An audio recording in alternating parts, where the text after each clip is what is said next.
هیچ مگس، هیچ پشه در اندیشه فتح ابرها نیست و هیچ گرگی دیگر را به خاطر اندیشه اش از خود دور نمی کند. هیچ زاغ به طاووس رشک نمی برد و بلبل هم می داند که دیگر پرنده ها هم صدای فاره هم دارند. هیچ موش به فیل به خاطر بزرگیش حسادت نمی کند و زنبور عسل خوب می داند که گل مال پروانه هم هست.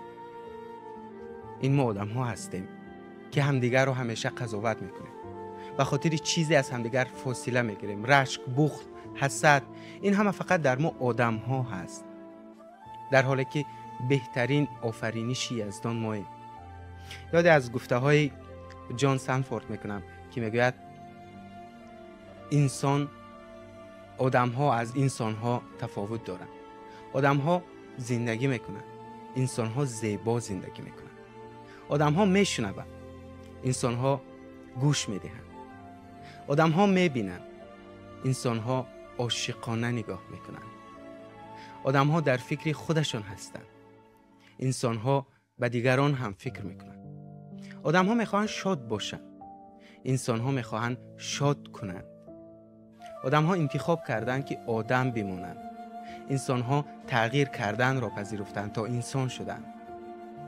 آدم ها میتوانند انسان شوند، انسان ها در ابتدا آدم بودند. آدم ها آدمند، انسان ها انسان. اما آدم ها و انسان ها هر دو انتخاب دارند، اینکه آدم باشند یا انسان. انتخاب با خودشان است. نیاز نیست انسانی بزرگ باشه. انسان بودن خود نهایت بزرگی است.